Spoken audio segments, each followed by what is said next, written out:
what have you put in place to streamline those handoffs, those operations between marketing and sales? What comes to mind as key areas to focus on? If I think about when leads come into our system, one, obviously we use Sugar to almost pre-qualify those and based on where the lead is, what type of company it is, so on and so forth, that gets automatically assigned to someone. So if it's a client or a prospect that falls within a salesperson's remit, it automatically assigns to them. Otherwise, and then we make sure that we have different performance metrics in place, that we don't want a certain number of leads that have not been touched to be sitting there for over a month. So if someone comes into the system and they're looking for information, we want to make sure that our sales team or our lead management team is immediately reaching out to them, whoever it falls under.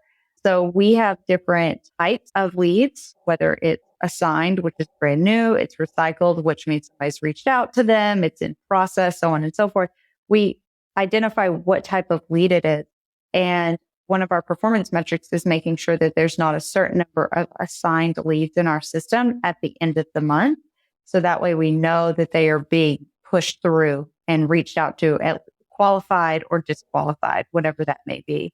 So that is one of our biggest, I think, incentives to make sure that we're moving them. And then we also, if something comes in through a marketing campaign, a white paper, we make sure that we're also tagging it, because the marketing team has that ROI. Sales and marketing has an ROI in total, and marketing is a huge piece of that ROI. And credit should be given where credit is due. You should always give credit to the marketing team if they brought in an amazing lead that became an opportunity that generated revenue for us. So we make sure that those are also tagged to those campaigns. So at the end of the day, we can say, hey, because we did this event, or because we ran this webinar series, we were able to generate X number in the pipeline. And that's all credit to the marketing team. So both teams are heavily incentivized to make sure that we're pushing those leads through.